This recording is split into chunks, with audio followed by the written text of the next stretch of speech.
The United States is sending more weapons to Ukraine, worth more than $750 million total. The new aid package coming as Ukrainian troops appear to be fighting back harder than ever against Russian invaders. Explosions rocked parts of Russian-controlled Crimea overnight, and Alex Hogan is in Kyiv with the latest. Fresh piles of brick and ash mark the latest casualties of war. Only hours earlier, these were homes full of life. For the first day in roughly 6 weeks, Russia claimed no additional Ukrainian land, but it's the daily attacks on residential buildings that force consistent evacuations.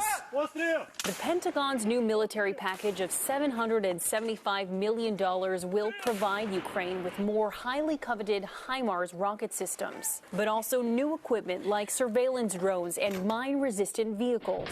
Both Russia and Ukraine accuse each other of planning provocations outside of the Zaporizhzhia nuclear power plant, and there's growing concern of the worsening conditions inside. The United States is aware of reports that Russian personnel have abused and coerced members of the ZNPP staff. Ukraine's state nuclear company says that Russia plans to turn off the plant, disconnecting them from the power grid. Russian officials say they might shut down the site if shelling continues. Attacks the UN Secretary General calls suicide.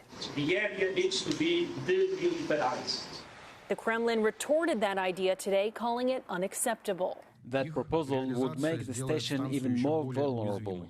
Despite trilateral talks of ending the war, Ukrainian President Zelensky says negotiations in the current climate seem incomprehensible. People who are daily killing and raping and firing cruise missiles on our peaceful cities and civilian infrastructure cannot want peace. Zelensky came under harsh criticism this week after admitting in an interview that the government was aware of the likelihood of an invasion. Outraged Ukrainians say they felt blindsided. Any proper warning could have prevented losses of life. But the administration argues it would have created a mass panic and the country would have been lost in just 3 days. In Kyiv, Ukraine, Alex Hogan, Fox News.